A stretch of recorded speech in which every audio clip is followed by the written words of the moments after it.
مساء الخير، معاكم محمود فادي. النهارده هنتكلم على احسن طريقه تاكل الكلب بيها.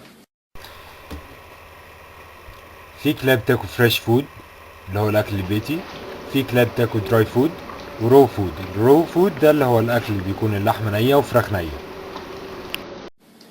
الكلاب بطبيعه غريزتهم بيحبوا يدوروا على الاكل، حتى لو كان الكلب قاعد في البيت لازم برضه يدور على الاكل ويتعب عشان ياكله.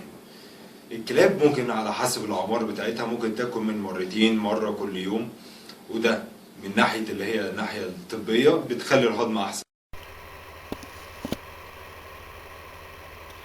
ومن ناحيه التدريب يبقى جعان جدا ومركز معاك في اي حاجه انت بتطلبها منه واي حاجه انت عايزها، واهم حاجه عنده اللي هو ياخد حته الفراخ او اللحمه اللي هي بتكون في ايدك. وقت الاكل مش مهم بس انك تدرب الكلب فيه على الطاعه اللي انت علمتها له، لا الاهم من ده اللي هو يشوفك از ليدر، ما يشوفكش مثلا زي السفراجي او زي الخدام. بمعنى دلوقتي ناس كتير قوي سالوني الكلب بتاعي مش بياكل لما احط له الاكل.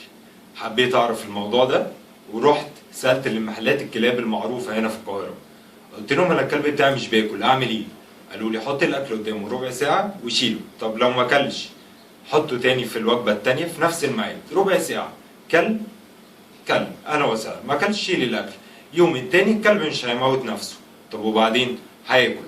بس الفكره برضو والمفاجاه اللي هو مهما حتى لو كل هو لسه بيشوفك سفراجي. بمعنى انا دلوقتي مثلا واحد ربنا كرمه جدا وجاب سفراجي عنده في البيت، السفراجي حط له الاكل قدامه ما عجبوش، قال مش مشكله انا لسه واكل.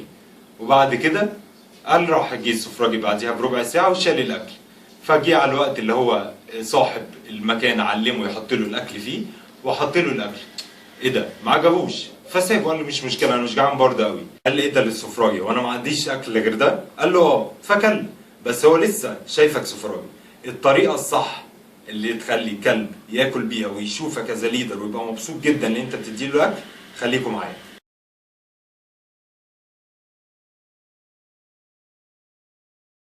هيبقى معايا الاكل واجي احطه له هنا على الارض. هيبقى اهم حاجه اللي هو محتاج ست يكون متعلم ستي وليف ات. طبعا اقول له لوك، يبص لعينيا اوكي، ساعتها ممكن ياكل. اهم حاجه الاوكي اللي هي جرين لايت هي دي اللي بتسمعها. التمرين ده مفيد جدا اللي هو يخلي الكلب يبص لك حتى لو اكل موجود على الارض، بيخليه اللي هو يقدر يستنى.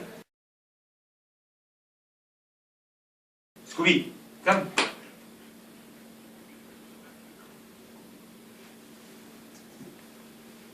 اهم حاجه في الفيديو ده ممكن كمان برضو يتعمل بالميه، بس اللي هو لازم يبقى مبسوط وراضي. هو باصص لي لوك اوكي. شكرا.